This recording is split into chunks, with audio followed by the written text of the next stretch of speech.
Estamos falando sobre a pessoa e a obra do Espírito Santo. Ontem nós falamos sobre a obra que o Espírito Santo fez na vida do Senhor Jesus, sendo Ele o homem representativo, o homem segundo o coração de Deus. Como o Senhor Jesus foi formado até atingir a maturidade da sua vida humana, para ser aquele homem que tem a imagem de Deus perfeitamente formada nele, e que isso aconteceu pela obra do Espírito Santo de Deus na sua vida. Que Cristo foi formado, a natureza humana de Cristo foi formada e aperfeiçoada pelo Espírito Santo de Deus, até ele chegar a ser aquele homem que satisfaz totalmente o coração de Deus, o homem que tem a imagem de Deus, o homem que nós deveríamos ter sido, se não for porque o pecado entrou no mundo, entrou na raça humana e corrompeu a raça humana e a natureza humana. Mas Cristo tomou a natureza humana da mulher de Maria e ele a libertou do pecado, e logo então essa natureza foi aperfeiçoada durante a vida do Senhor até alcançar tudo aquilo que Deus queria que o homem fosse, quer dizer, aquele homem feito à imagem de Deus. É por isso que o Senhor Jesus não é simplesmente a imagem de Deus quanto Filho de Deus, eterno, Verbo de Deus, mas Ele é também a imagem de Deus como homem. Ele é o homem que leva perfeitamente, que expressa perfeitamente a imagem de Deus, o caráter de Deus. Então, nele, a vida divina foi humanizada. A vida divina foi, vamos dizer assim, filtrada através da humanidade para se tornar uma vida divina humana, uma vida divina mais expressada na humanidade, que era o propósito eterno de Deus para nós. E tudo isso aconteceu no poder, na graça, na virtude do Espírito Santo de Deus. E então o Espírito Santo é aquele azeite onde aconteceu a vida de Cristo, que ele foi ungido com o Espírito Santo, e todas as riquezas dessa vida divina humana do Senhor Jesus foram fixadas, fixadas como aquele azeite que fixava, lembra que nós vimos aí aquele azeite que fixava os aromas das especiarias, assim também os aromas da vida de Cristo foram fixados no Espírito de Deus que estava nele, e por isso ele é chamado também o Espírito do Senhor Jesus, o Espírito de Cristo. E então, quando o Espírito foi derramado sobre a igreja, essa vida perfeita de Cristo foi também dada à igreja. Nós temos então no Espírito a vida humana, divina humana, perfeita do Senhor Jesus. Não é a vida divina pura, tal como ela está em Deus, porque essa vida não poderia ser suportável para nós. Mas é a vida divina humanizada no Senhor Jesus, de maneira que seja também e possa ser também a nossa vida. Amém? Então, isso que o Espírito Santo traz e nos comunica. Porque o Espírito é o Espírito da comunhão do Pai e do Filho. E essa comunhão é aquilo que o Espírito nos dá, essa vida de comunhão do Pai e do Filho. Irmãos amados, isso nós estivemos considerando ontem. Hoje nós vamos considerar, de uma maneira mais específica, como então o Espírito Santo aplica todas as riquezas da vida, da obra e da pessoa do Senhor Jesus a nossas vidas, para formar a Cristo em nós. Lembra que nós falamos que a obra do Espírito Santo é formar a Cristo em nós. Essa é a obra própria do Espírito Santo de Deus. O que ele faz é aplicar as riquezas de Cristo à nossa vida. Ele traz para a nossa vida o caráter, a natureza de Cristo, para formar Cristo em nós. Então nós limos, lembra aquela passagem de 2 de Coríntios? Vamos ler novamente para lembrar. 2 de Coríntios, capítulo 3, versículo 18. Diz assim: mas todos nós, com o rosto descoberto, refletindo como um espelho a glória do Senhor, somos transformados de glória em glória, na mesma imagem, como pelo Espírito do Senhor. O Espírito do Senhor, então, ele nos transforma na imagem do Senhor. Aqui o Senhor é o Senhor Jesus, né? Então, aqui é o Espírito que ele nos transforma na imagem do Senhor Jesus. É o Espírito que de glória em glória vai nos transformando na imagem do Senhor Jesus. A palavra que utiliza aqui o apóstolo Paulo, transformados, é muito interessante. A palavra grega é metamorfosis. Você já ouviu falar essa palavra, né? É usada normalmente no mundo dos insetos para falar da maneira em que como seria aqui sim, a borboleta sei, mas uma lagarta se transforma numa borboleta, não é? Então você vê aí essa transformação, essa transfiguração. E essa é a palavra metamorfose, que significa literalmente ir de uma forma para outra forma. Então a palavra que se emplea aqui, metamorfose, aparece mais 2 vezes no Novo Testamento. Uma das vezes é usada quando o Senhor Jesus subiu àquele monte e diz que ele se transfigurou diante dos seus apóstolos, seus discípulos. A palavra allí é metamorfose, novamente. E isso, se você relaciona esse momento com o que está falando aqui, você pode ver que está falando daquela transformação, daquela metamorfose. A mesma metamorfose que o Senhor experimentou lá no monte, é a metamorfose que Deus quer, que o Espírito quer produzir nas nossas vidas. Porque o que aconteceu com ele é que nele se manifestou a glória de Deus, de uma maneira completa. Ele apareceu na glória divina. Quando você vê o Senhor transfigurado no monte, o que você vê aí é o propósito eterno de Deus para o homem. O Senhor Jesus, naquele momento, ele tinha alcançado a plenitude da maturidade humana. Nesse momento, ele era o homem perfeito. Ele tinha chegado até o cume do desenvolvimento humano. Daí para frente, não tinha nada mais para desenvolver na sua vida. Ele era o Filho perfeito de Deus, o homem perfeito segundo Deus. E por isso, então, ele foi transfigurado.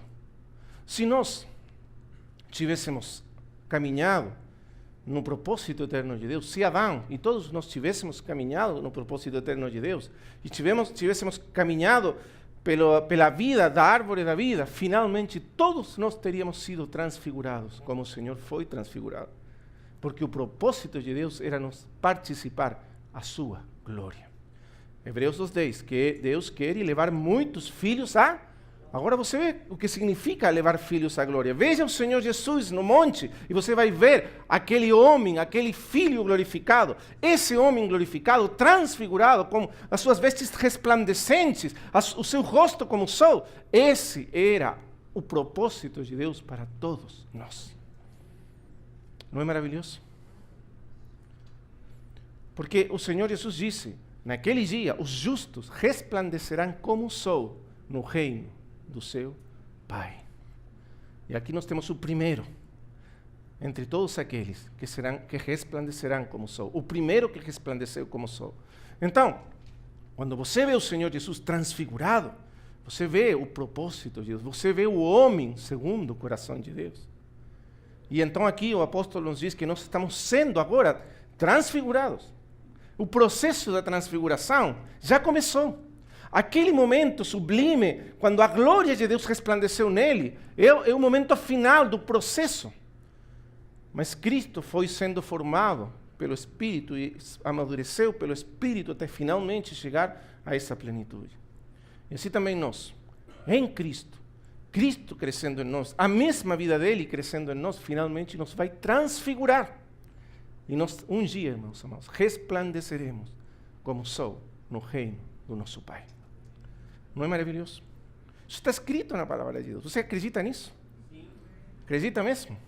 Temos que acreditar nisso, porque está escrito, é assim, é isso que Deus quer para nós. Mas quem faz essa obra de nos transfigurar é o Espírito Santo de Deus. Amém?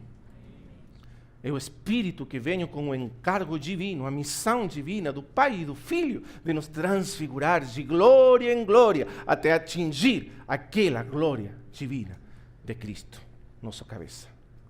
Glória ao Senhor. Nós podemos regocijar-nos nisso, podemos ter esperança nisso. É por isso que Paulo diz, justificados, pois, pela fé. Romanos capítulo 5, versículo 1. Temos paz para com Deus por meio de nosso Senhor Jesus Cristo, lembra? Mas ele continua falando e diz que nós temos uma esperança gloriosa. E até nos gloriamos nas nossas tribulações, porque o que temos lá na frente é essa glória que está esperando por nós. E tudo o que acontece nas nossas vidas agora, por causa de Cristo, do poder de Cristo, do Espírito Santo em nós, vai contribuir naquele processo de transformação até sermos semelhantes ao Senhor Jesus na glória. Amém?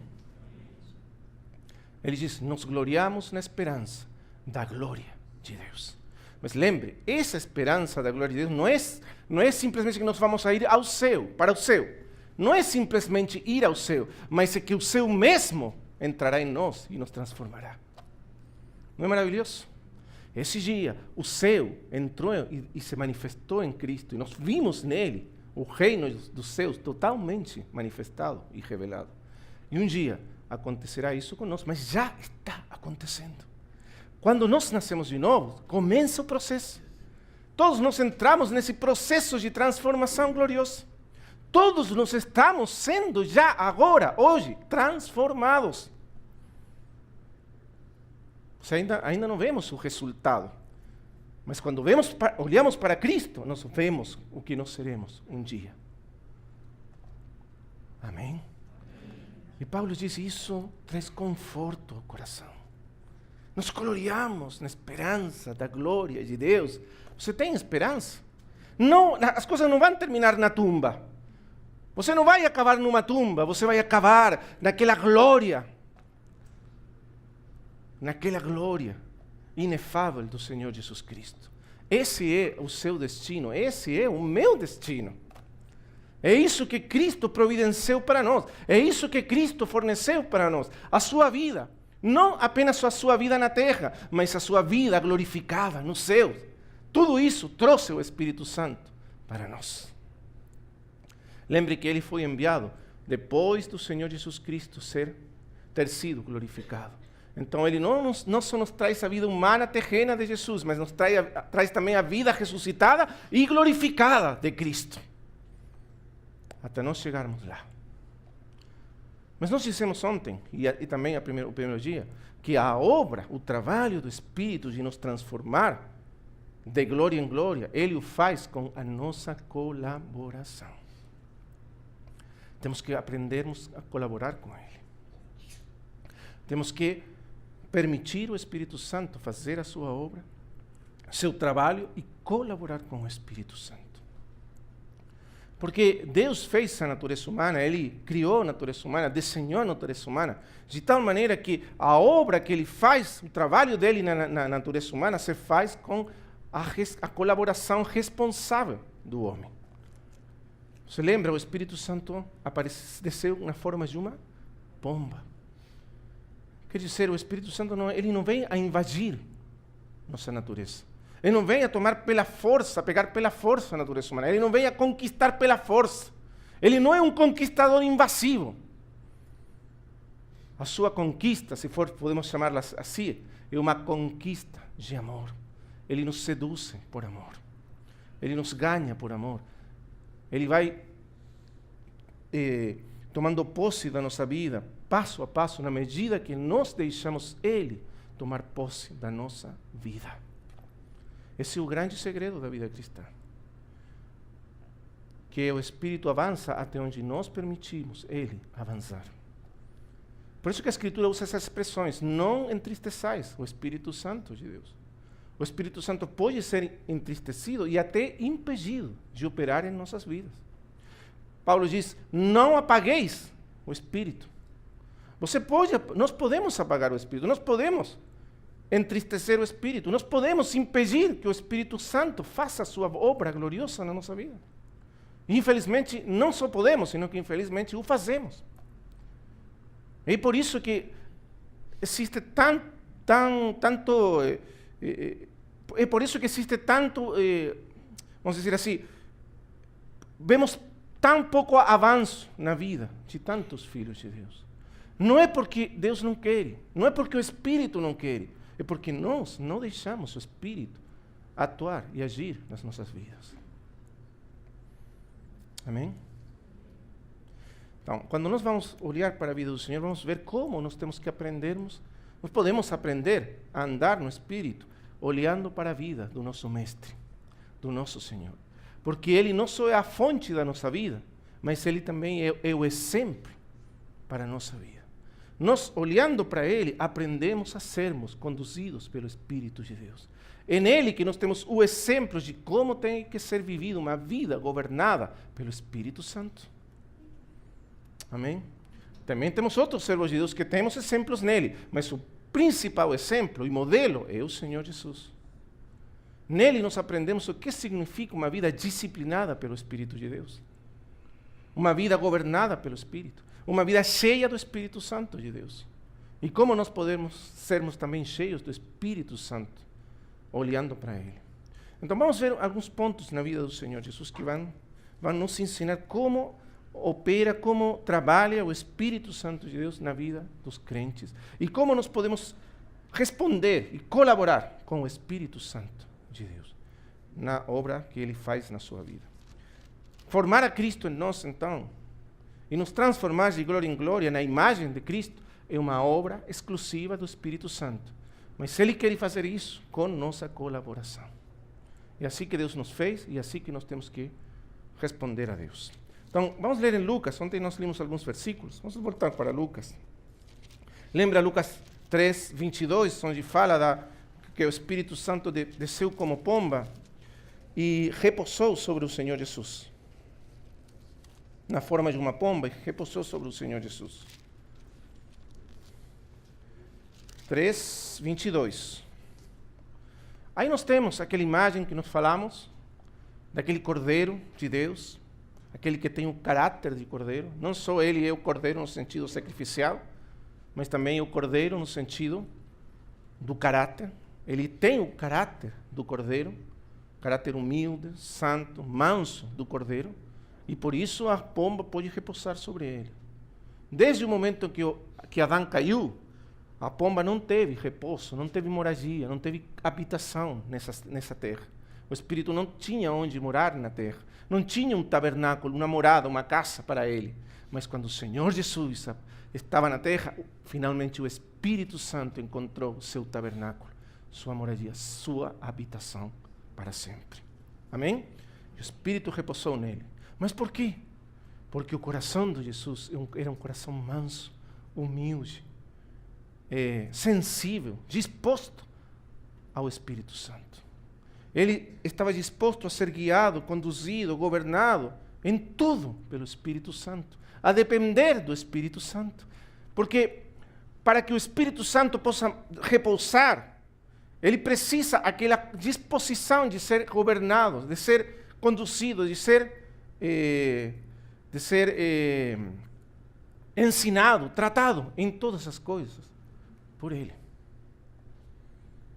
Amém? Você lembra que já limos aquela passagem de Isaías, onde fala como o Espírito ensinou o Senhor Jesus, como o Senhor foi aprendendo do Espírito, Espírito de sabedoria, Espírito de fortaleza, Espírito de conhecimento de Deus.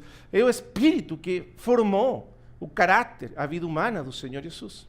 Amém?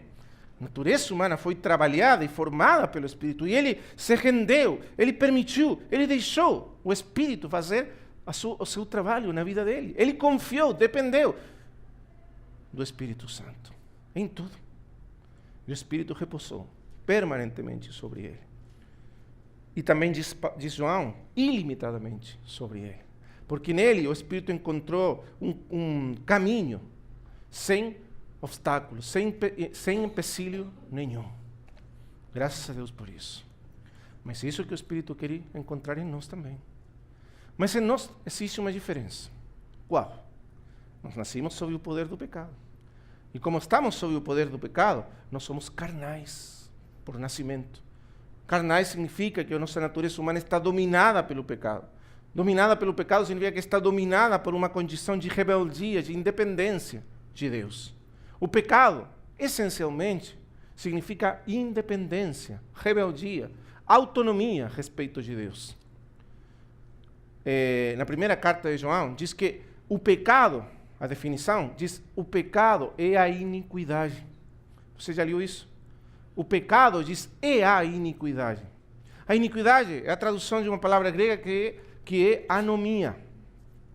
E anomia significa privado de governo, privado de lei, privado de norma. Quer dizer, a essência do pecado é não aceitar, receber o governo, a autoridade, a direção, a dependência de Deus na nossa natureza humana.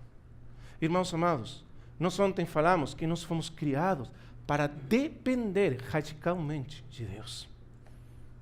Para isso fomos criados, para depender radicalmente de Deus, para que Deus fosse a fonte de toda a nossa força, nossa vida, nossa sabedoria, nosso conhecimento, de tudo para nós.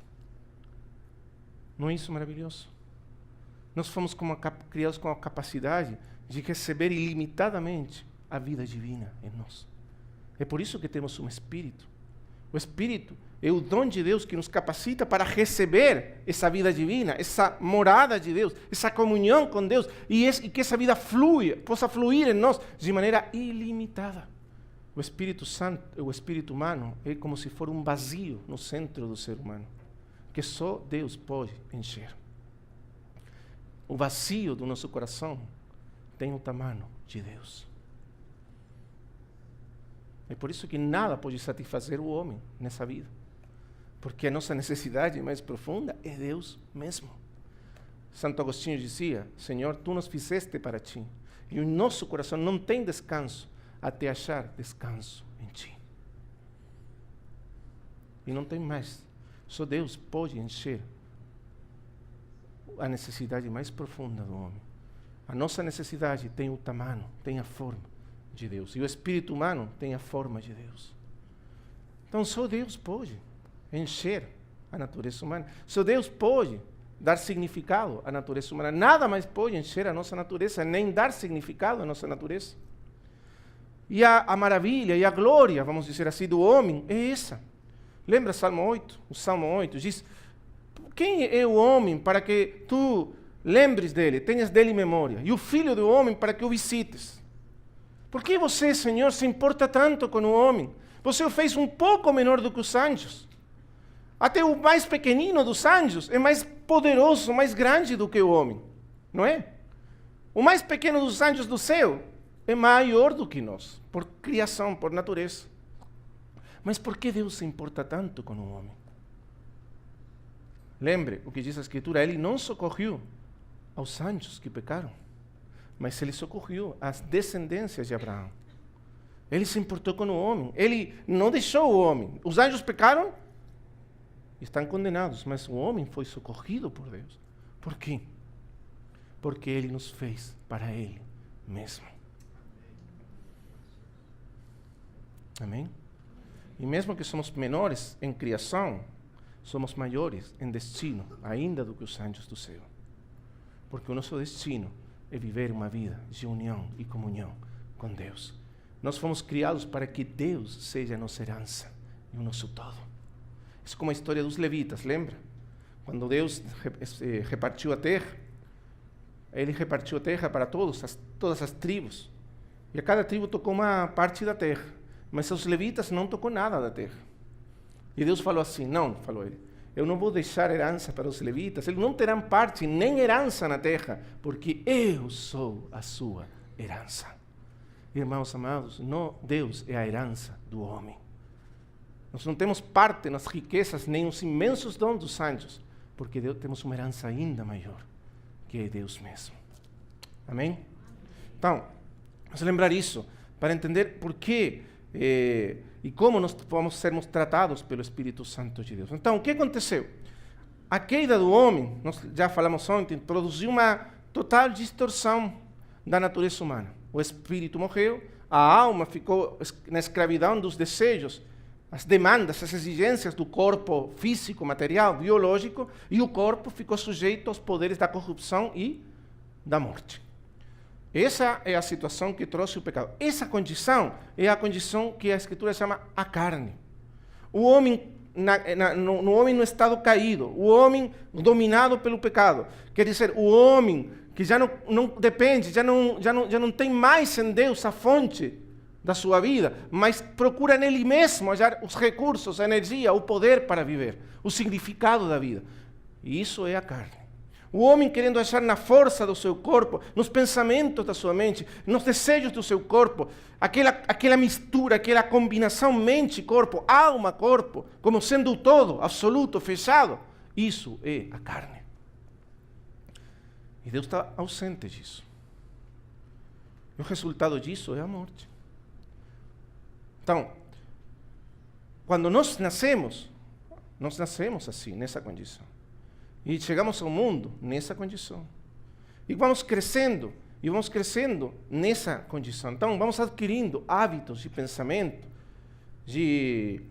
hábitos de conduta. Tudo que vai crescendo em nós, vai crescendo sob o governo do pecado, dessa condição de pecado radical da nossa natureza.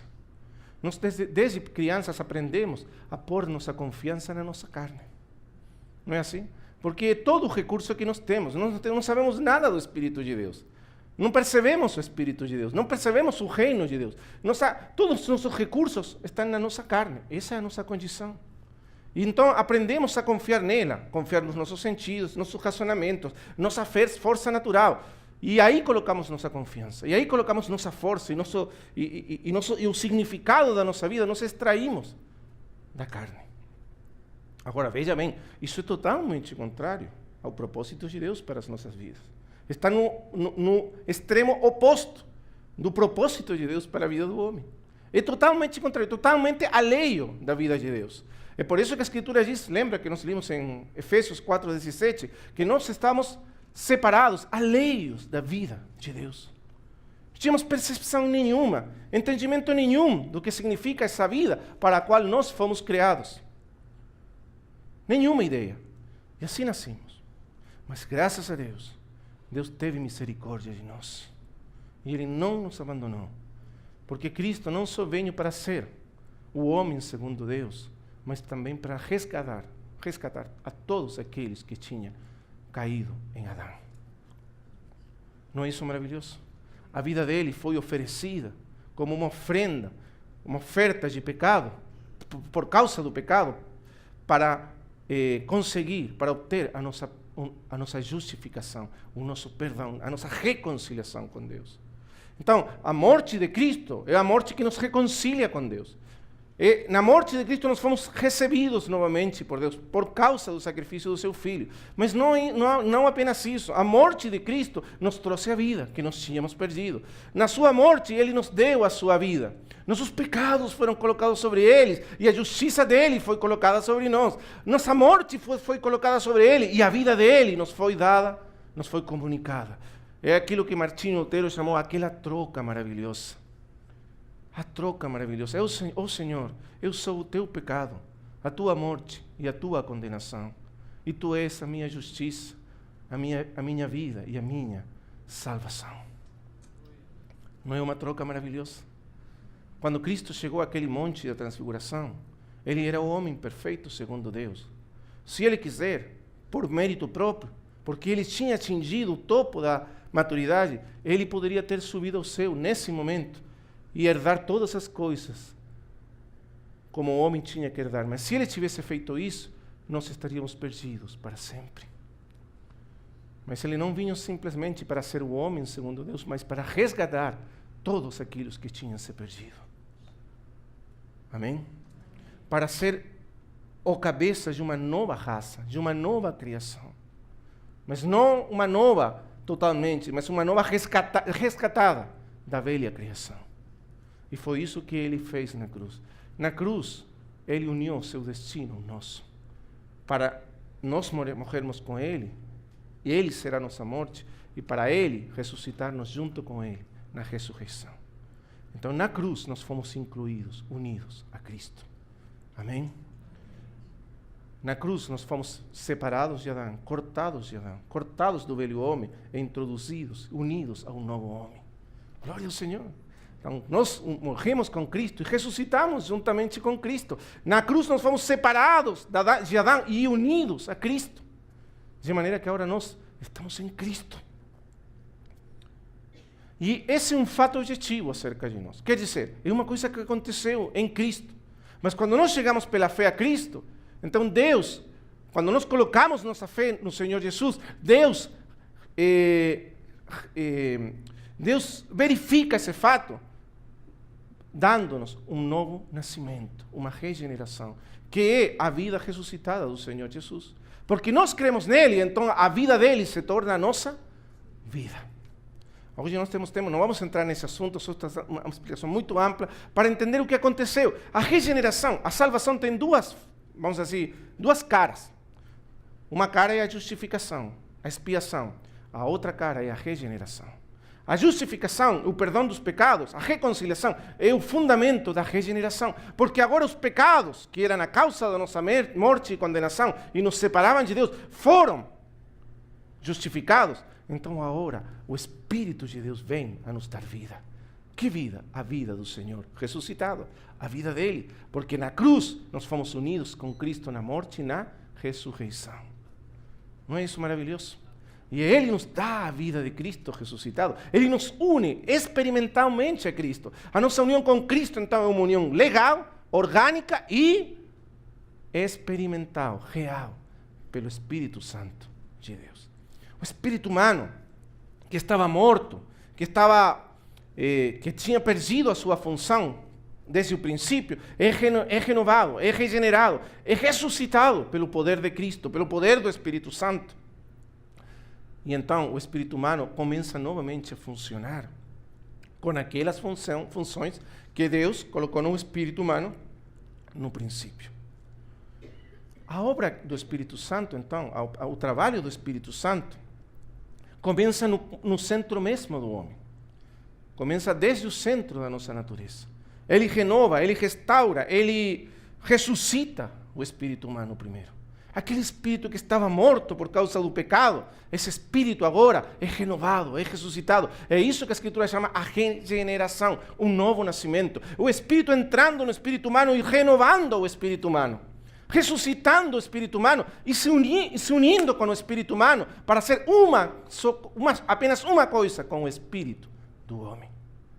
Aquele que se une ao Senhor é um espírito com Ele. Isso é uma coisa maravilhosa. Esse é o milagre do novo nascimento. Você nasceu de novo, você é o Espírito renovado. Agora, o Espírito Santo impartindo a vida de Cristo ressuscitado no nosso espírito. Amém? E então estamos unidos a Cristo. Então agora, desde o Espírito, a partir dessa, vamos dizer assim, imagine que nós somos, você lembra, quando na Segunda Guerra Mundial, os aliados tinham que entrar na Europa. Para entrar na Europa, eles tinham que procurar o que se chama uma cabeça de praia. Quer dizer, um ponto onde eles desembarcar, os soldados, e daí começar a reconquistar o território que tinham pegado os nazis. Lembra disso? Então, o espírito humano é aquela cabeça de praia no nosso ser. Deus conquista primeiro uma cabeça de praia, e uma vez que Ele conquistou a cabeça de praia, é garantido que um dia Ele vai conquistar todos de volta para Ele. Não é maravilhoso isso?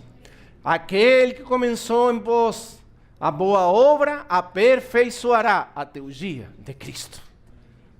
Amém? Ele começou na sua vida. Ele já tem a cabeça de praia na sua vida. Então saiba que Ele vai finalmente obter toda a sua vida para Ele. Esse é o trabalho do Espírito. Então o Espírito é como aquela cabeça de praia, no centro mesmo do coração do homem. O Espírito chega aí e estabelece aí o governo de Deus, o reino de Deus, estabelece no centro do ser humano a vida de Deus, uma vida de união com Cristo. E daí vai começar a fazer a sua obra, desde o centro até abranger toda a natureza humana, do centro até a circunferência. Amém? Não é maravilhoso? Mas o princípio da obra do Espírito é o nosso espírito. O primeiro que ele faz é restaurar as funções do nosso espírito. Agora lembre, nós não sabemos nada do espírito. Quer dizer, nem sabemos nada do espírito humano, porque nunca nosso espírito estive funcionando. Nosso espírito estava morto. Então, quando o espírito é regenerado, ele começa novamente a funcionar com aquelas funções que Deus deu ao nosso espírito, que são funções de comunhão, de conhecimento de Deus.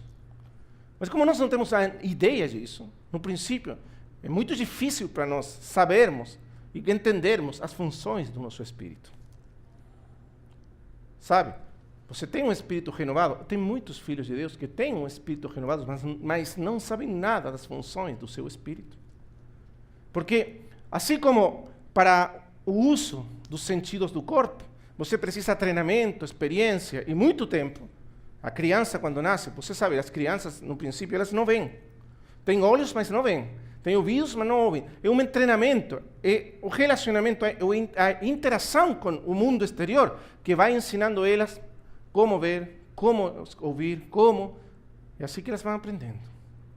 É um método de treinamento que faz isso com elas. E o interagir com o mundo. Faz um tempo atrás, você seguramente tem ouvido disso. Se descobriu uma maneira de fazer uma cirurgia para recuperar a vista de pessoas que eram cegas de nascença.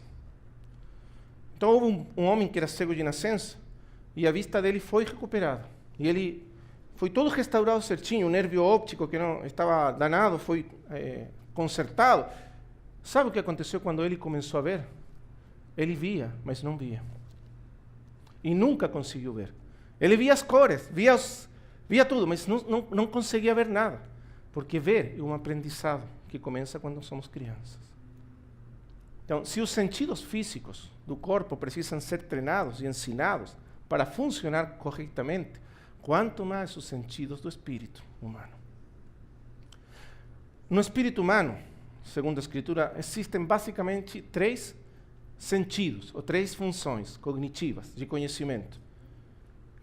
Intuição,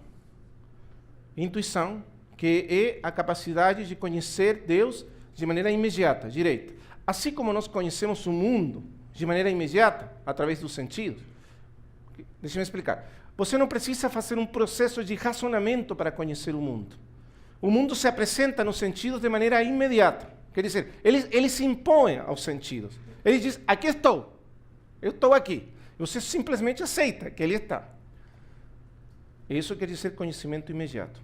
O conhecimento de Deus que o Espírito tem é do mesmo jeito. Ele conhece Deus de maneira imediata, por impressões diretas do Espírito de Deus no Espírito do homem. É por isso que na Escritura às vezes aparece a expressão visão, ou ver, porque é literalmente um ver interior. É como quando você vê o mundo exterior através dos olhos, assim você também vê as coisas de Deus através do Espírito.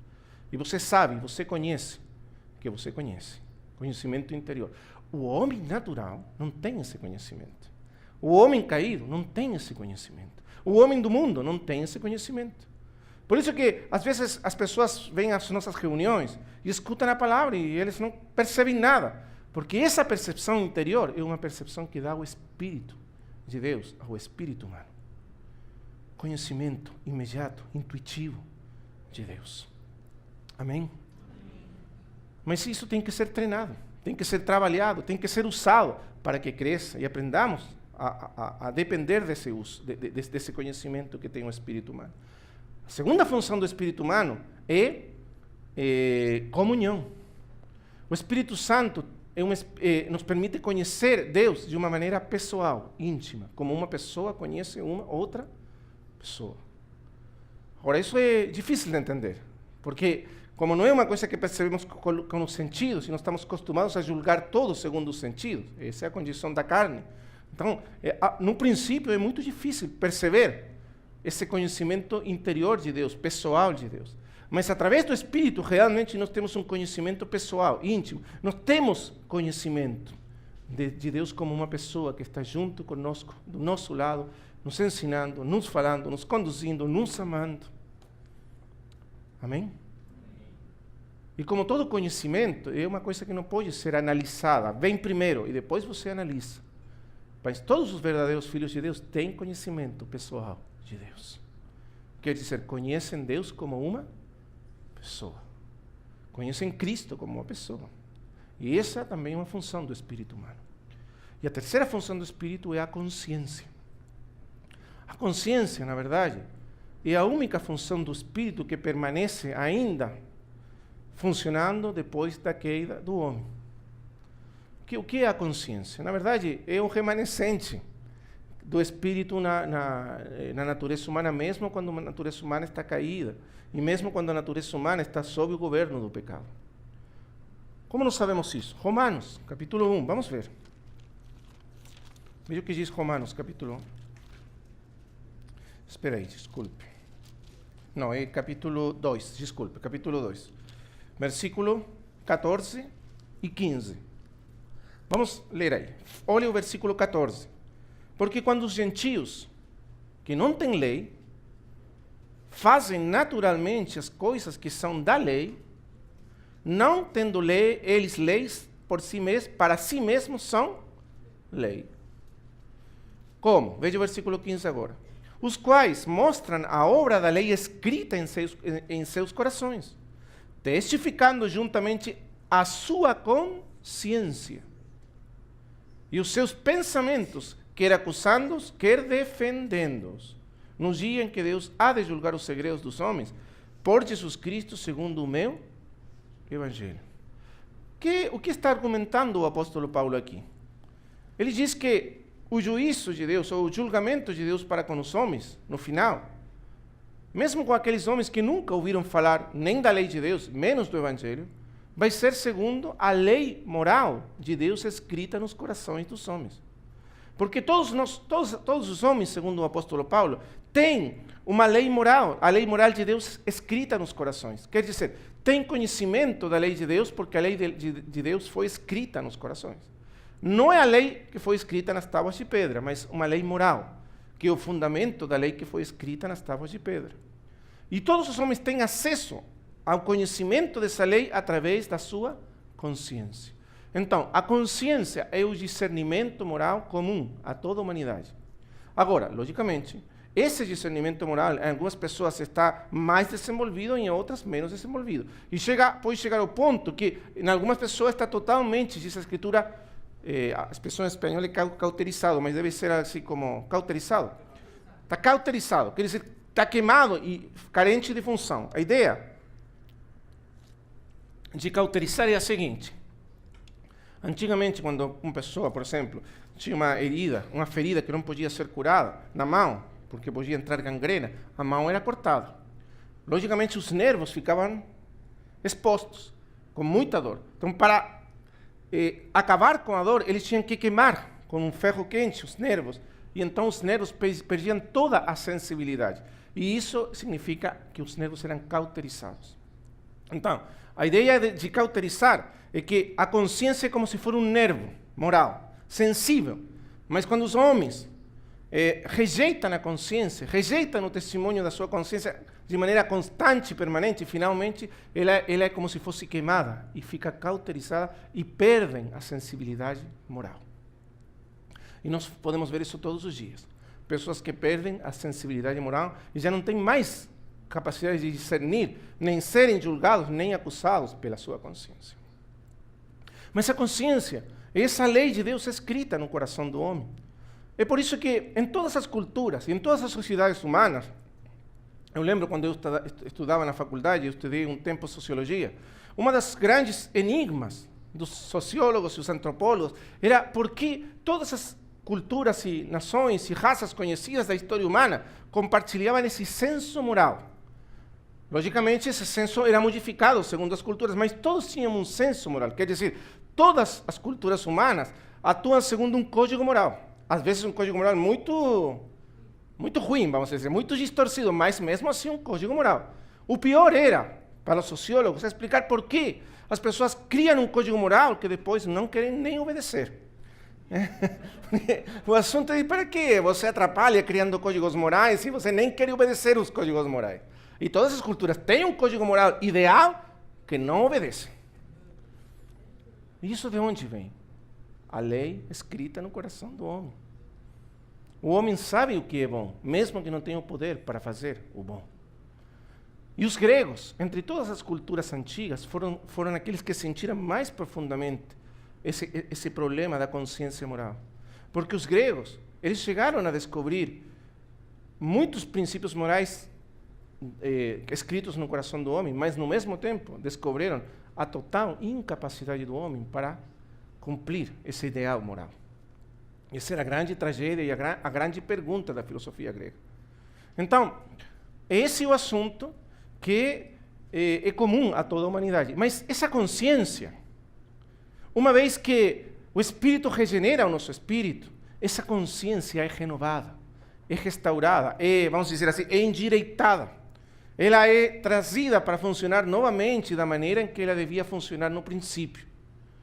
Então veja comigo agora, Romanos capítulo 9, versículo 1.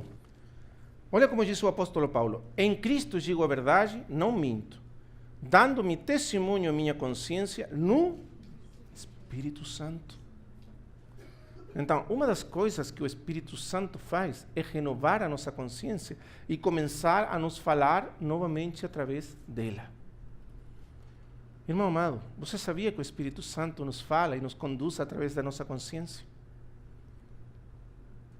Paulo diz em 1 Timóteo, veja comigo 1 Timóteo, o que diz ele sobre a consciência. Agora uma consciência renovada pelo Espírito Santo de Deus. Veja o versículo 19. Ele está falando de algumas pessoas que caíram na heresia. Desculpa, capítulo 1, versículo 19. 1 de Timóteo. Diz, conservando a fé e a boa consciência, a qual alguns, rejeitando, fizeram naufrágio na fé. Irmão amado, a consciência é uma testemunha do Espírito Santo de Deus. Ele fala através da consciência. Porque a lei moral não é mais do que a expressão do caráter de Deus. O fundamento da lei moral é o caráter de Deus. A lei moral nos revela o caráter de Deus. E o caráter de Deus se fixa para nós numa lei moral que nos mostra, vamos dizer assim, o que Deus quer de nós. Logicamente, quando o Espírito não está em nós, é impossível para nós obedecer essa lei moral, porque somos pecadores por causa da carne. Mas quando o Espírito renova nosso espírito, ele novamente renova esse conhecimento direito, imediato da sua lei moral. Então, o que acontece? Quando você está fazendo algum assunto que é contrário ao Senhor, você sabe na hora que isso que você está fazendo é contrário, não é? Como sabe isso? A consciência, despertada pelo Espírito Santo, vivificada pelo Espírito Santo, novamente funciona. A consciência é como se fosse um semáforo. Ela acessa uma luz vermelha ou uma luz verde. Não tem luz amarela, só tem luz vermelha e luz verde. Não existe um termo meio, não é? Pode passar se vai depressa, não. Então, tem aquela luz vermelha e é automático. Você entra numa situação e você percebe automaticamente a luz vermelha. Você sabe que não é. Se você obedecer, você está caminhando e obedecendo o Espírito de Deus. Mas se você rejeita o testemunho, você rejeita o Espírito Santo. Não é isso maravilhoso? Então, em muitas situações da vida, o Espírito usa a consciência para conduzir as nossas vidas. Logicamente, nem todas as situações podem ser dirigidas pela consciência. Vamos por um exemplo. Eu vou me casar ou não casar com essa irmã ou esse irmão. Aí a consciência não tem nada a dizer. Não é? O que vai dizer a consciência? Será bom ou mal? A não ser que casar com esse irmão, se ele é do mundo, uma pessoa que é descrente. Aí sim, a consciência me fala. Não é? Porque a consciência é renovada pelo Espírito e pela palavra. E eu sei que isso eu não posso fazer, porque o Senhor mandou que não. A consciência me fala. Mas tem muitas situações na vida. Eu vou comprar ou não vou comprar isso? Vai depender. Mas a consciência também pode ajudar. Porque a consciência pode me dizer, você não precisa daquele carro tão caro. Pode ter um menor. Não é? A consciência. Você obedece à sua consciência? Normalmente, às vezes. Agora, a consciência é o testemunho do Espírito Santo. A consciência tem que ser renovada e vai ser renovada e melhorada pela obra do Espírito e da palavra no coração. Então, mas a consciência é aquele conhecimento da vontade de Deus a respeito da lei moral de Deus. Imediata, direita, no espírito do homem. De todas as funções do espírito humano, a única que permanece ainda nos homens caídos é a consciência. Porque é a consciência que permite Deus julgar os homens. Porque é pela consciência que Deus vai mostrar a todos os homens que são pecadores. Porque os homens sabem interiormente o que é errado e o que é certo, o que é bom e o que é mau. Não é que Deus impõe, o homem sabe na sua natureza interior que ele está errado. E um dia, a lei divina vai julgar os homens todos vão ter que concordar, porque a sua natureza interior concorda. Entende o que estamos falando? E isso que fala a Escritura. Quer dizer, Deus não vai... Até os maiores assassinos, eles dependem da sua consciência, por isso eles precisam justificar os seus assassinatos. Faz pouco tempo tinha um homem que estava sendo julgado em Noruega, porque tinha assassinado 49 pessoas.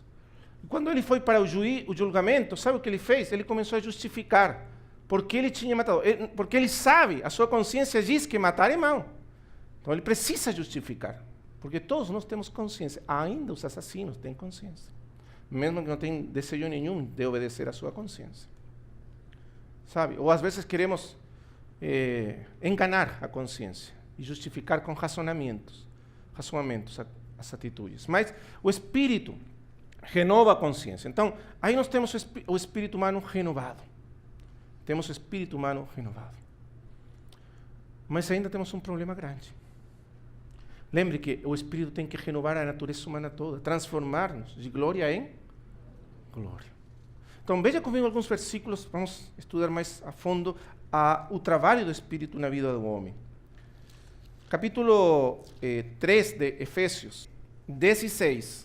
Para que, segundo as riquezas da sua glória, vos conceda que sejais corroborados com poder pelo seu Espírito no homem interior. Agora veja o versículo 17. Para quê? Para que Cristo habite pela fé nos vossos corações. E o apóstolo usa aqui uma expressão interessante. O homem interior. O homem interior. O que quer dizer o apóstolo com a expressão o homem interior? Veja que ele diz que o trabalho do Espírito se faz no homem interior. Porque lembre, o Espírito opera desde o interior até o exterior. Vamos conferir ou comparar esse versículo com outro aí em 2 de Coríntios. 2 de Coríntios 4, 16. Então veja aqui. Por isso, não desfalecemos, mas ainda que o nosso homem exterior se corrompa, o interior, contudo, se renova de dia em dia. Amém? Você lembra que Coríntios, ele está falando no versículo 18 do capítulo 3, do trabalho do Espírito de nos transformar de glória em glória. Mas agora ele vai explicar que essa transformação acontece no homem interior. Veja o versículo 17. Porque a nossa leve e momentânea tribulação produz para nós um peso eterno de glória, muito excelente. Onde? Onde produz esse peso de glória? No homem interior. Porque veja o versículo 18. Não atentando-nos nas coisas que se veem, que se percebem com os sentidos do homem exterior. O homem exterior é o corpo. Paulo chama o corpo homem exterior. O homem exterior não percebe o que está acontecendo. Veja, mas nas que não veem, porque as que se veem são temporais e as que não se veem são eternas. O Espírito está operando no nosso homem interior e transformando esse homem interior de glória e acumulando nele cada vez, diz ele, mais eterno, cada vez mais,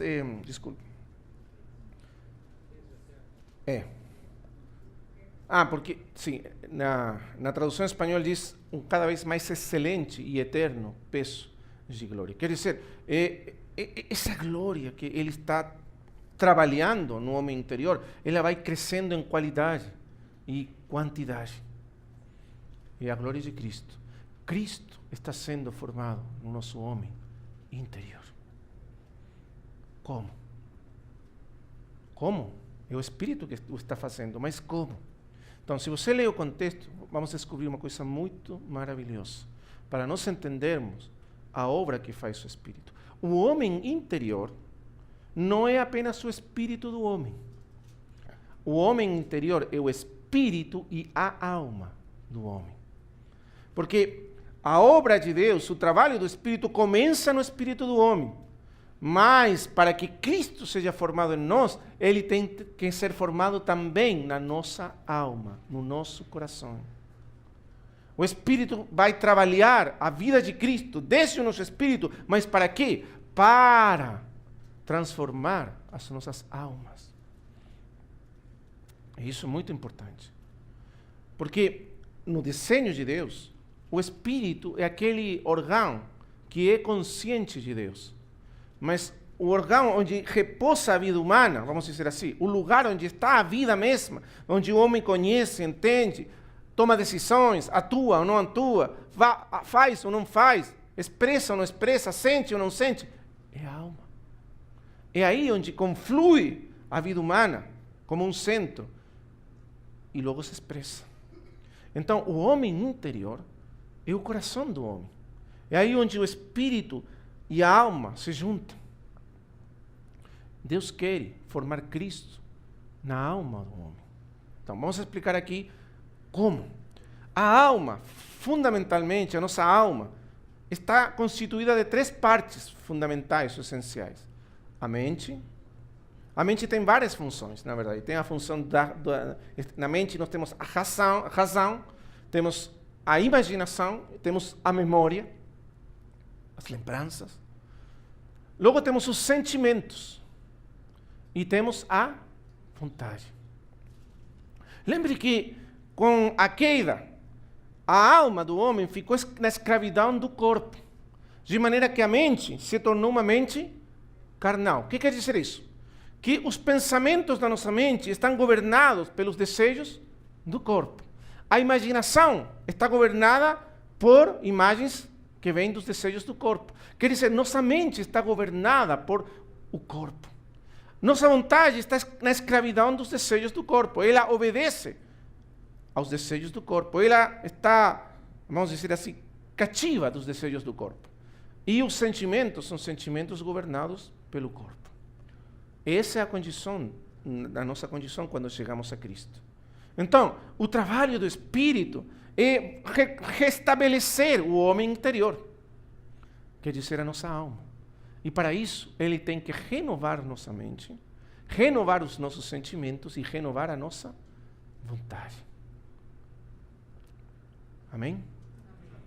Essa é a transformação que faz o Espírito na alma humana. E aí é que nós vamos sendo transformados de glória em glória. Porque aquela vida gloriosa que o Espírito coloca no nosso espírito é levada agora para a nossa alma. E a nossa alma vai sendo transformada. O homem interior vai sendo transformado. E na medida que o homem interior vai sendo transformado, então essa vida que está no homem interior vai sendo manifestada através do homem exterior, que é o corpo. Irmãos amados, uma das maiores necessidades que nós temos, vou usar uma palavra que talvez algum não vai gostar, mas vou pedir aos irmãos terem misericórdia e entender a motivação da palavra. Irmãos amados, na Escritura existe uma psicologia do homem. Ninguém conhece mais o homem do que Deus. Irmão amado, ninguém sabe mais o que é o homem do que Deus. E como Deus conhece tão bem o homem, Ele sabe exatamente como tratar com o homem. E quando nós lemos a Escritura, nós descobrimos que na Bíblia temos um conhecimento de nós mesmos que a psicologia humana não tem, nem compreende. E nós precisamos saber como somos para poder caminharmos com Deus. Um dos grandes problemas que o pecado trouxe à raça humana é que distorceu não só o conhecimento de Deus, mas o conhecimento de nós mesmos. Nós não sabemos o que somos. Nem sabemos como Deus nos criou, nem sabemos como Deus nos fez. Mas Deus desenhou a natureza humana de tal maneira de Ele trabalhar com a natureza humana e produzir e realizar seu propósito na nossa natureza. E então nós temos que entender qual que é o lugar da alma, o lugar da mente, das emoções, dos sentimentos, da vontade. E quando a Escritura fala do homem interior, ele fala de Cristo sendo formado no nosso ser interior. Nossa mente tem que chegar a ser a mente de Cristo.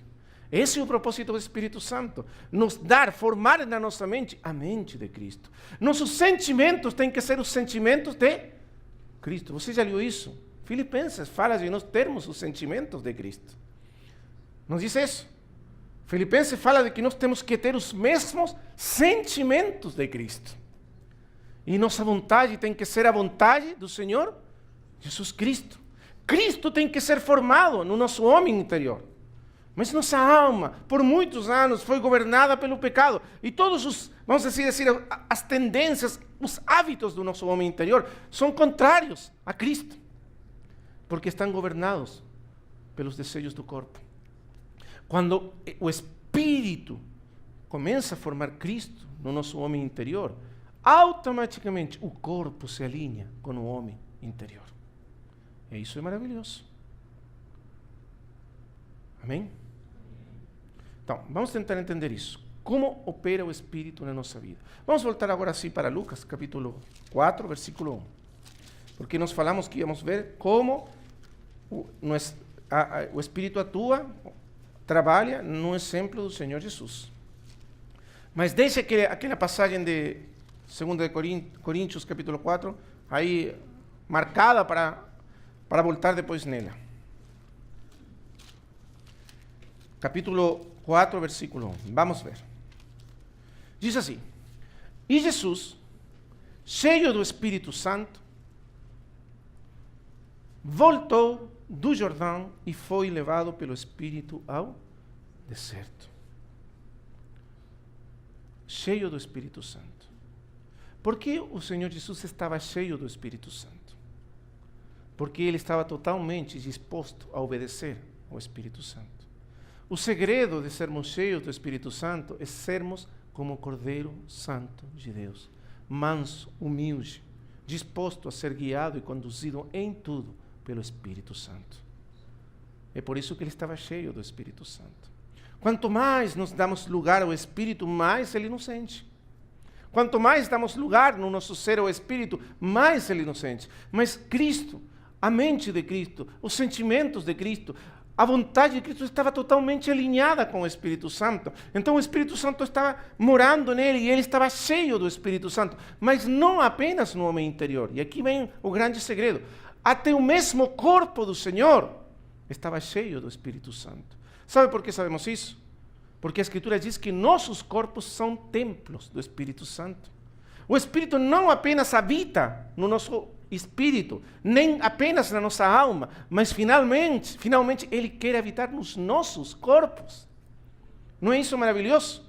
Por isso, quando as pessoas tocavam no Senhor Jesus, diz que poder saía dele, do seu corpo, porque até o corpo do Senhor estava ungido pelo Espírito Santo de Deus. E quando as pessoas tocavam no corpo do Senhor, tocavam no Espírito Santo de Deus. Isso é maravilhoso. Lembra aquela mulher que veio por trás, escondida, e tocou nele? E ele falou: quem me tocou? E os discípulos: Senhor, tu se toca, as pessoas estão caindo acima de você. Quem me tocou? 40 mil te tocaram já. Não é isso que eles pensaram. É aquela mente carnal deles, né? Sem entendimento. Mas ele está falando de outra coisa. Alguém tocou ele com fé, porque diz: poder saiu de mim. Poder saiu de mim. Ele percebeu que o Espírito tinha feito algo através dele. Não é isso? Mas através do quê? Do corpo dele. Porque quando nós estamos no Espírito, até o nosso corpo chega a estar cheio do Espírito Santo de Deus. Você lembra como era dado o Espírito no princípio? Não era pela imposição das mãos dos apóstolos. Porque isso nos fala de que até o nosso corpo se converte num instrumento do Espírito Santo de Deus. Amém? Depois vamos tentar explicar mais profundamente isso. Mas por enquanto, lembre disso. Jesus cheio do Espírito Santo. Totalmente, vamos dizer assim, submergido nessa vida do Espírito. Totalmente submergido nessa vida do Espírito que, aliás, segundo João, capítulo 3, é a vida do reino de Deus. Quando a Escritura fala do reino de Deus, fala daquela esfera onde Deus está tão presente, atuando através de todas as coisas e operando através de todas as coisas, que realmente nós estamos caminhando numa esfera, caminhando em Deus e através de Deus. É isso que é o reino de Deus. E Cristo morava no reino de Deus permanentemente pelo Espírito Santo de Deus. Amém? É isso que fala João capítulo 3. Entrar no reino de Deus. Como é o reino de Deus? O vento assopra. De onde ele quer. E ouve seu som, sua voz. Mas você não sabe de onde ele vem, aonde ele... O que quer dizer isso? É um reino de Deus, é o reino do Espírito, onde o Espírito está operando e trabalhando na nossa vida, ao nosso redor, através de nós, em todas as coisas. Mas ele tem o controle, ele tem o governo. Não é você que controla o vento, é o vento que governa você. E esse é o reino de Deus. Por isso, quando o Senhor cheio do Espírito, veja o versículo... quando o Senhor voltou do deserto, aqui no Lucas não aparece, mas aparece em... Vamos ver aí em Marcos, a passagem paralela. Marcos, versículo 14. 1,14. Marcos 1,14. E depois que João foi entregue à prisão, veio Jesus para Galileia pregando o Evangelho do reino de Deus. O Evangelho onde Deus se faz presente, onde a vontade de Deus, a autoridade de Deus, a vida divina está presente e operando nele, através dele, ao redor dele. É o reino de Deus. E o Espírito que faz presente o reino de Deus na vida do homem, na vida de Jesus. Então, mas veja agora, e aqui vem um interessante. O Espírito Santo voltou do Jordão e foi levado pelo Espírito ao deserto. Irmão amado, o primeiro que acontece aqui é que você vê a disposição do Senhor de ser levado pelo Espírito para onde o Espírito quer. Mas o primeiro que faz o Espírito na vida do Senhor é levar o Senhor para o deserto. Isso foi o primeiro que fez o Espírito. Agora, o deserto tem um grande significado na Escritura. O deserto tem um grande significado na Escritura. Você acha o deserto muitas vezes na palavra de Deus. E tem um significado espiritual.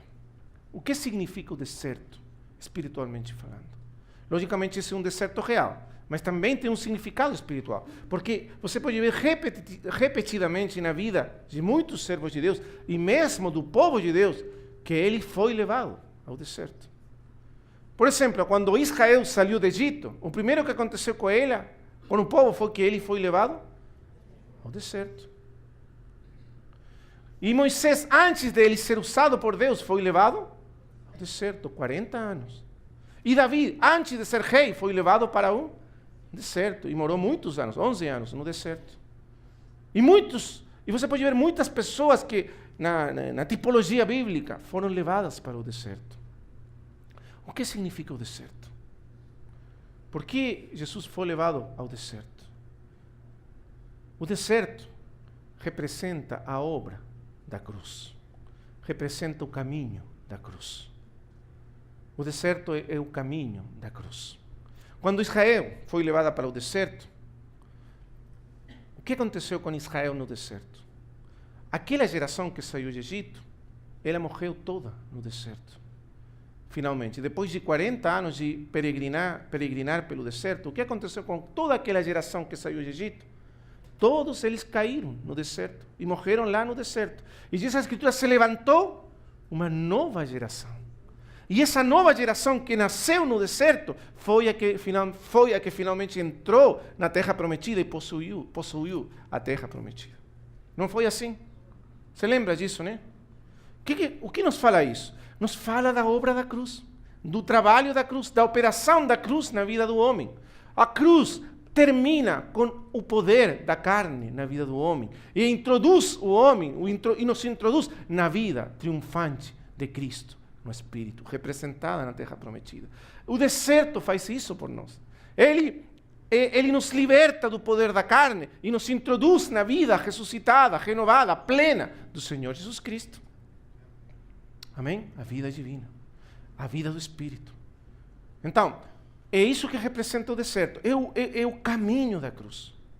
É o caminho da cruz. Moisés, antes de ele ser usado por Deus, ele teve que passar pelo deserto também. Porque você lembra quem era Moisés? Segundo Esteban capítulo 7 de Atos. Diz que Esteban foi criado em toda a sabedoria e a ciência dos egípcios. E era poderoso nas suas palavras e nas suas obras. Aí estava Moisés, é o filho da filha de Faraó, destinado a ser o próximo faraó do Egito, a se assentar no trono do Egito. Ele era um homem preparado, destinado a governar, cheio de sabedoria e qualidades e capacidades humanas, carnais. Mas assim ele não servia para Deus. Porque a carne é independente, é contrária ao Espírito. Veja comigo agora, Filipenses capítulo 3, para aprofundar mais um pouco nisso. Capítulo 3, versículo... Filipenses, capítulo 3,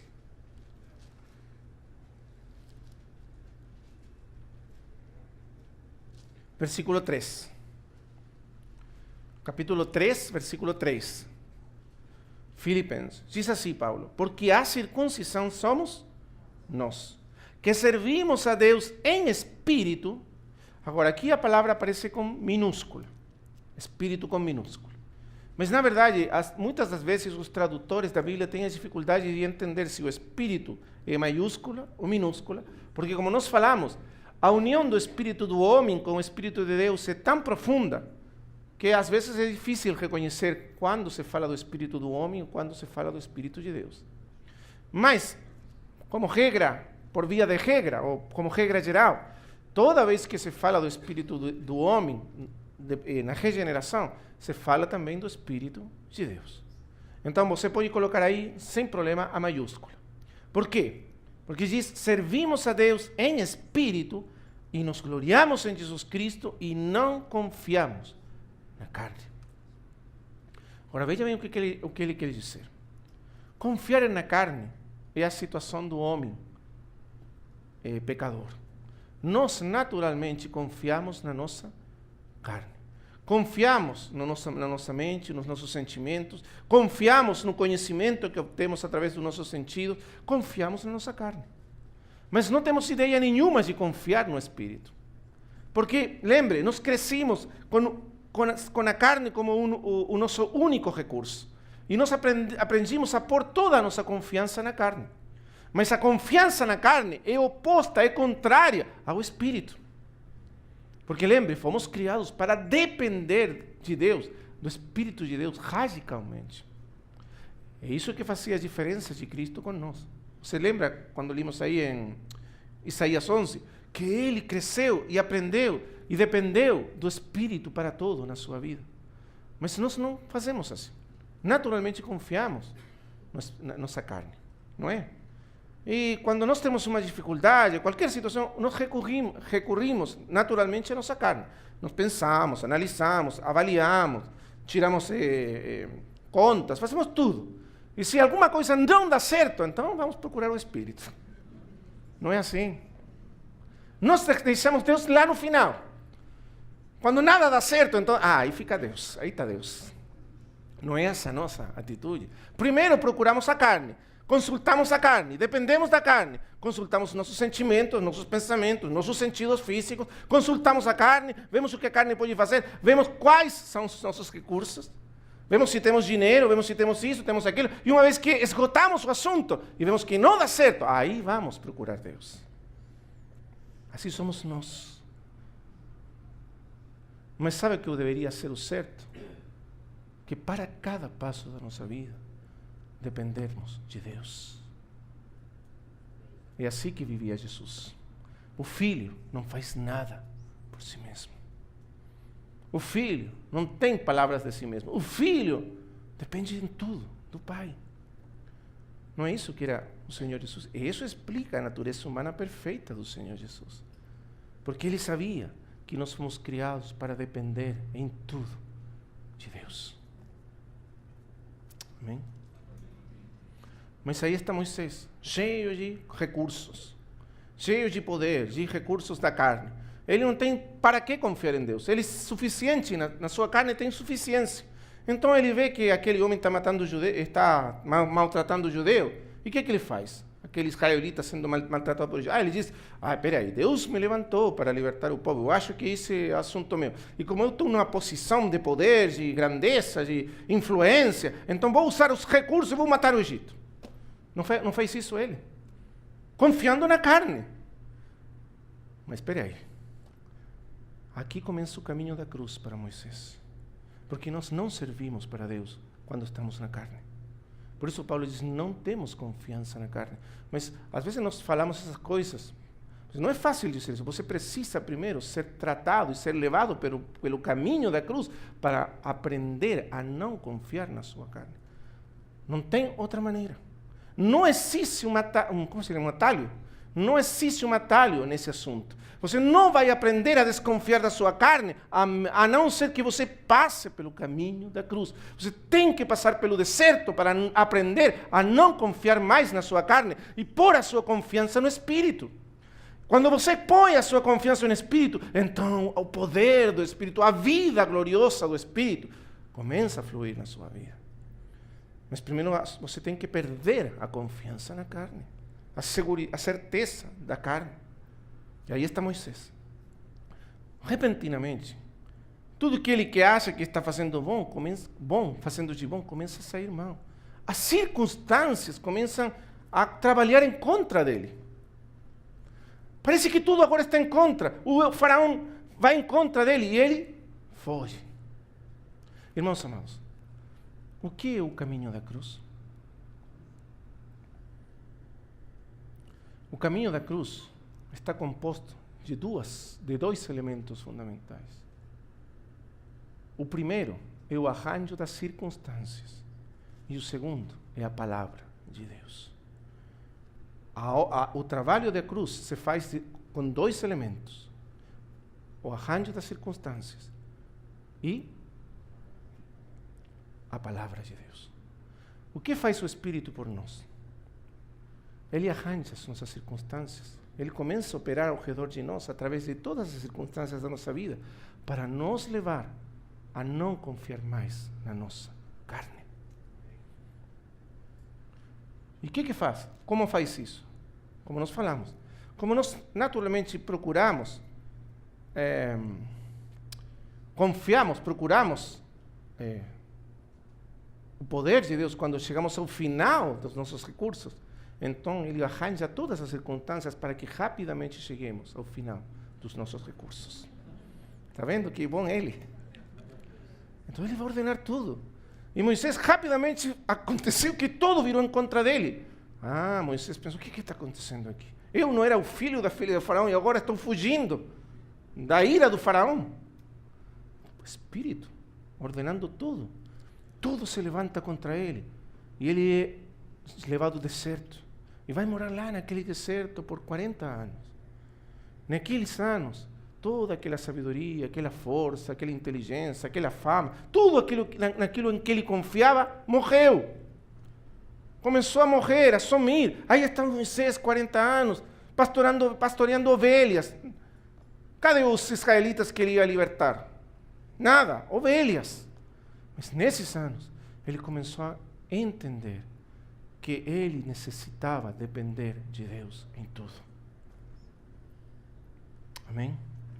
Que ele precisava radicalmente de Deus.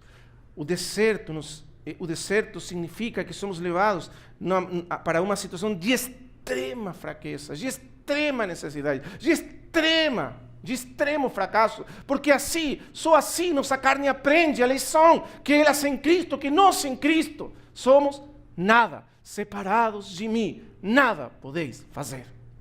Mas não é fácil aprender a lição. Esse é o trabalho que faz a cruz por nós. Ele nos ensina que sem Cristo temos nada, mas sem Cristo temos todo. Não é maravilhosa a cruz? Então, o problema nosso, irmãos amados, é que nós não aceitamos o trabalho do Espírito através das circunstâncias. E quando as circunstâncias se tornam difíceis, nós nos rebelamos contra as circunstâncias. Não é isso que nós fazemos? Nós achamos que Deus é injusto. Nós achamos que Deus não está sendo justo conosco. Senhor, eu tenho servido, eu tenho amado, eu tenho feito isso, aquilo. Não entendemos. Nada é pior para a nossa vida que nos rebelar contra as circunstâncias, o arranjo das circunstâncias. Irmão amado, você é um filho amado de Deus. Eu sou um filho amado de Deus. Nada vai acontecer na sua vida sem que o Espírito esteja naquilo que acontece. Mas aí você precisa de fé, precisa aceitar a condução do Espírito. Aceitar o arranjo das circunstâncias que o Espírito faz na sua vida. Porque nossa carne é tão forte, tão terrível, tão enganosa, que ela pode crescer até no pé do altar de Deus. A carne pode se misturar com tudo. Só o trabalho do Espírito, através das circunstâncias, ele vai trazer a carne ao final, para nos levar a uma vida verdadeiramente de ressurreição em Cristo. Você já aceitou o trabalho do Espírito através das circunstâncias da sua vida? Aqueles que amam a Deus, todas as coisas ajudam, cooperam para o bem. O Espírito está por trás de todas as coisas, mesmo aquelas que parecem más e ruins. Amém? Porque Ele agora está governando a nossa vida. Então o Senhor Jesus foi levado para o deserto. Aquele deserto que significa uma extrema debilidade. Mas é aí que você aprende a depender extremamente de Deus. Amém? E aprende a não ter mais confiança na sua carne, mas confiança no Espírito de Deus. Irmãos amados, muitos de nós lemos as doutrinas da vida cristã e as conhecemos. Todos sabemos que, irmão, eu morri com Cristo, ressuscitei com Cristo. Você não sabe isso? Eu estou ressuscitado, estou unido a Cristo na ressurreição. Eu estou morto e ressuscitado. E tantas outras coisas. Mas por que não funciona na sua vida? Seja honesto comigo. Eu não falei para mim. Você sabe se é verdade, se funciona ou não funciona na sua vida. Mas muitas das vezes não funciona. Sabe por quê? Porque você ainda confia na sua carne. Porque ainda você está tentando viver isso na força da sua mente, da sua vontade, dos seus sentimentos. Você é quem quer fazer essas coisas acontecer na sua vida. Você não tem ideia o que significa o Espírito fazendo realidade essas coisas na sua vida. Por isso, entre Romanos 6 e Romanos 8, está Romanos 7, o fracasso da carne. Para logo sermos levados à vida do Espírito. E quando estamos conduzidos, guiados pelo Espírito, é que essas verdades de Romanos 6 se fazem realidade na nossa vida. Muitas vezes nós aprendemos com a nossa mente, mas é muito diferente aprender com a mente uma doutrina que aprender essa mesma doutrina do Espírito Santo de Deus. Porque quando o Espírito Santo ensina, essas coisas se tornam reais nas nossas vidas. Pero lembre, Ele nos ensina através do caminho da cruz. Amém? Então, precisamos desse extremo quebrantamento do Espírito, da carne. Esse é o caminho da cruz. Mas lembre, nós falamos de duas coisas. O arranjo das circunstâncias e a palavra de Deus. Porque as circunstâncias, elas sozinhas, não podem fazer a obra da cruz. A obra da cruz é o arranjo das circunstâncias mais a palavra de Deus. Vamos imaginar assim. É como se nossa vida fosse aquele ferro que tem que ser tratado. Imagina se você é um ferro. E tem que... Agora esqueci a palavra. Não me ajuda aquele junco, você martela o ferro. Bigorna. Então você precisa a bigorna e o martelo. Então a bigorna, as circunstâncias. O martelo, a palavra de Deus. E você está aí no meio, recebendo. Por quê? Porque é contra o cenário das circunstâncias que a palavra de Deus opera em nossa vida. Quando nós estamos sendo quebrantados, debilitados através das circunstâncias, então nós aprendemos a ouvir a voz de Deus. Deus nos fala no deserto. Lembra como diz? Quando Deus tem problemas com Israel, diz: Israel não me escuta. Eu enviei meus profetas para ela e ela não quer escutar. Sabe o que eu vou fazer, diz Deus? Eu vou levar ela para o deserto. E aí eu vou falar ao seu coração. aí ela vai me escutar. Não é assim conosco também? Aí está você agitado, cheio de coisa, indo para lá, para cá. E você não escuta a Deus. Se você não quer escutar, você só escuta a voz da sua carne. Você tem confiança. Mas chega um momento que as coisas começam a sair mal, tudo se estreita na sua vida. E realmente você chega a um ponto onde você fica sozinho, nu, acabado. E então você começa a escutar a voz de Deus. Não é assim que acontece nas nossas vidas? Me fala uma coisa, quando tudo está indo certo na sua vida, não é mais difícil escutar a palavra e entender a palavra de Deus? Mas que bênção, quando tudo está indo mal, parece que a palavra nos fala de verdade. É porque nossa carne está quebrantada e estamos precisando ouvir ao Senhor. Mas o Senhor Jesus conhecia esse segredo, ele não precisava ser tratado assim como nós para entender isso. Ele sabia que ele precisava ouvir a voz de Deus, então ele foi para o deserto para ter comunhão com Deus, para ter essa intimidade com Deus, porque a intimidade com Deus era tudo para ele. Essa comunhão com Deus era a fonte da sua vida, era a força da sua vida, era tudo para o Senhor Jesus, mas é tudo para nós. É aí por isso que nós precisamos do deserto.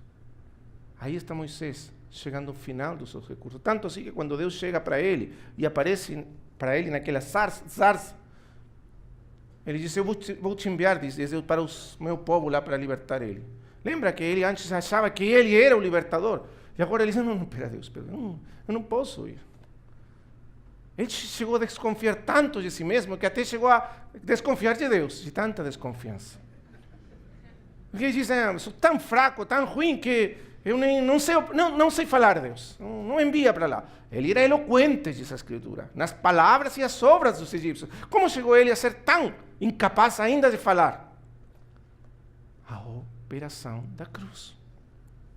Mas é aí quando finalmente o Espírito pôde usar Moisés. Amém? Aí estamos nós. Nós precisamos do caminho da cruz. Irmãos amados, é isso que nós achamos aqui. Então, naquele arranjo das circunstâncias onde nós vamos sendo debilitados, enfraquecidos, vamos sendo reduzidos e aprendemos a confiar, começamos a confiar em Deus, confiar no Espírito Santo. Mas como? Através da palavra de Deus. Porque as circunstâncias nos levam ao ponto em que nosso coração se debilita, nosso coração se enfraquece, nosso coração se sensibiliza e começamos a ouvir a palavra de Deus. E a palavra faz a obra, o trabalho que nós nunca poderíamos fazer por nós mesmos. É a palavra de Deus que entra e começa a aplicar a vida de Cristo, a morte de Cristo e a vida de Cristo. A palavra traz a morte, traz a cruz e aplica ao nosso ser. E nos liberta. Não é isso maravilhoso?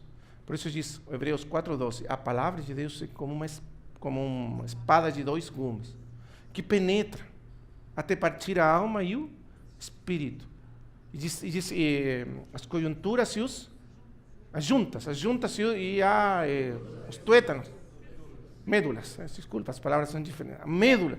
E ele discerne os pensamentos, as intenções do coração. E todas as coisas estão nuas aos olhos de Deus. Mas não só aos olhos de Deus, também aos nossos olhos. Porque a palavra, ela finalmente começa a trazer luz sobre a nossa carne. Ela revela realmente a nossa carne. Ela realmente traz a luz à nossa carne. Ela manifesta quão ruins somos. E quando ela faz isso, ela traz morte e nos liberta do poder da carne. Amém? É assim que funciona. Então, nós precisamos das duas coisas funcionando na nossa vida. Precisamos o arranjo das circunstâncias e precisamos da palavra de Deus fazendo a sua obra. Ela é como um martelo que quebranta a pedra dura dos nossos corações. Ela bate. Você já sentiu o batir da palavra na sua vida? E ele vai abrindo o caminho. Nós somos sabe como somos nós? Nós somos todos como um jardim. Todos fomos criados como um jardim. Mas o jardineiro é Deus. Só que nós nos deixamos fora o jardineiro. E o jardim cresceu. Você já viu aquele jardim que passaram anos sem jardineiro, aí fazendo alguma coisa? Arrumando o jardim? Como virou o jardim? Um mato, não é? Uma mata aí enorme, tudo misturado, tudo confuso. Assim é a vida humana. A vida humana foi feita para ser o jardim de Deus. Não é isso? Não diz isso que o noivo fala para a noiva aí em Cantares, você é o meu jardim fechado. Nós somos o jardim de Deus, para Deus habitar em nós e cuidar da nossa alma, cuidar das nossas emoções, cuidar dos nossos pensamentos, habitar nos nossos sentimentos, habitar na nossa vontade, cuidar do nosso corpo. Nós fomos feitos para ser moradia de Deus, no Espírito. Não é isso que somos nós? Mas Ele ficou fora de nós. E esse jardim maravilhoso começou a crescer sem ordem, sem sentido, confusão, cheio de bichos, ratos e tudo aquilo que entra no jardim. Não é assim que somos nós. Mas agora a palavra de Deus, como aquela espada, tem essa expressão machete, aquele machado que vai abrindo caminho, e Ele começa a abrir caminho na nossa vida, e a cortar, e abrir, e tirar as matas, e tirar os ramos, e tirar tudo, e trazer aquela imagem que Deus queria criar em nós desde o princípio. É isso que faz por nossa palavra. Então, ela tem o poder de tirar de nossa mente caída. Deixa eu explicar isso. Ainda que o Espírito renova nosso espírito, o velho homem, e aqui onde nós temos muitas dificuldades, porque, veja bem, segundo Romanos, diz que o nosso velho homem, sabendo isto, que o nosso velho homem foi crucificado juntamente com... Isso é um fato, objetivo, histórico, aconteceu na cruz, não é assim? Você tem que aceitar por fé. Mas veja agora Efésios capítulo 4. O que diz Efésios capítulo 4? Despojai-vos do velho homem. Mas como, irmão? Não que o velho homem foi crucificado na cruz, porque agora eu tenho que me despolhar do velho homem e vespir do novo homem. Por quê? Agora vem a explicação. A mente. Porque entre despojai-vos e vestidos do novo homem, que temos? Renovai-vos no espírito da vossa mente. Porque, irmão amado, ainda que o velho homem foi crucificado com Cristo, ele ainda mora nos hábitos da minha mente, nos pensamentos da minha mente, nos costumes da minha mente. E não só mora na minha mente, mora na minha vontade e mora ainda nos hábitos do meu corpo. Então, é a palavra de Deus que traz o novo homem à minha mente. Ele forma na minha mente a mente de Cristo. E quando a minha mente é renovada, então todo o meu ser é transformado. Romanos, capítulo 12, versículo 2. Transformai-vos por meio da renovação. De quê? A transformação real acontece quando a minha mente é transformada. E isso é uma obra, um trabalho que faz o Espírito com a palavra. Mas você tem as suas ideias, os seus conceitos, as suas filosofias, seus pensamentos do velho homem. E você ama eles, e crê neles, e confia neles. Como você abre mão dessas coisas? O caminho da cruz. Quando seus pensamentos fracassam, falham. Quando as suas melhores ideias não dão certo. Quando tudo sai mal, você começa a desconfiar da mente. E então começa a precisar a mente de Cristo. Não é assim que acontece? E então nós vamos sendo renovados. E a mente é renovada pela palavra de Deus. E quando a mente é renovada pela palavra de Deus, a mente de Cristo começa a entrar na nossa mente. Então, irmão, isso é maravilhoso. Os sentimentos são liberados. E a vontade é liberada para obedecer à vontade de Deus. Deixa eu explicar isso. Romanos capítulo 2, versículo 12, versículo 2 diz: transformai-vos por meio da renovação do vosso entendimento. E logo continua assim: para que conheçais pela experiência, ou comproveis, conhecer pela experiência, experimenteis a boa, qual seja a boa, agradável e perfeita vontade de Deus. Como é que finalmente conhecemos a vontade de Deus? Através de uma mente renovada. Muitos irmãos têm dificuldade para conhecer a vontade de Deus. Sabe por quê? Porque a mente precisa ser renovada primeiro. Quando nós temos a mente de Cristo, vemos claramente a vontade de Deus para nós. Amém? Mas esse é um trabalho que faz o Espírito Santo de Deus. Glória ao Senhor. Quando a mente é renovada, quando a imaginação é renovada pelo Espírito, quando nossa mente se enche de pensamentos espirituais e de visões espirituais e de entendimento espiritual, sabe o que acontece? Os sentimentos são renovados também. E vem o gozo, a alegria, a paz, o amor que enche o nosso ser. E isso é a obra do trabalho. E aí então Cristo está sendo formado no nosso homem interior. Mas como vamos aceitarmos sermos renovados interiormente e transformados se o nosso velho homem não é levado e a nossa carne não é levada a um ponto de extrema fraqueza, para não confiarmos mais nela, mas confiarmos no Espírito, porque é o Espírito que faz esse trabalho na nossa vida. Amém? Então, qual que é o grande segredo da vida cristã? É nos deixarmos conduzir, governar, trabalhar pelo Espírito Santo de Deus. Por isso existe Romanos 8. Porque tudo aquilo que é verdade, objetivamente em Cristo, só se torna experiência pela operação e o trabalho do Espírito Santo de Deus. Mas para que Ele faça seu trabalho, nós temos que aprendermos a confiar nas mãos do Espírito, no poder do Espírito, na sabedoria do Espírito, na operação do Espírito. Quantas vezes você toma a Bíblia e não consegue entender ela? Quantas vezes você ora e não consegue avançar na sua oração? Quantas coisas você faz na vida cristã e você acha que são secas, áridas, sem vida, esforço, irritação? É porque você não sabe, não está confiando no Espírito de Deus. Que diferente quando você toma a Bíblia e aprende a ler ela confiando no Espírito. Que diferente quando a vida inteira é uma vida de descanso, de confiança no poder, na graça, nos recursos do Espírito Santo de Deus. É para lá que Deus quer nos levar. É isso que Ele quer nos introduzir. Numa vida cheia do Espírito Santo de Deus. Quando o Espírito realmente tem o governo, o controle da nossa vida, então Cristo enche a nossa vida. Porque o que faz o Espírito é nos encher daquela vida de Cristo Senhor. Amém. Vamos terminar aqui hoje. Amanhã, se Deus permitir, vamos falar de alguns elementos muito práticos para nós colaborarmos, ou mais bem, pormos na disposição para que o Espírito possa trabalhar nas nossas vidas. Eu acho que sempre precisamos de alguns elementos práticos, não é? Vamos tentar conduzir por aí, se Deus permitir. Vamos orar ao Senhor.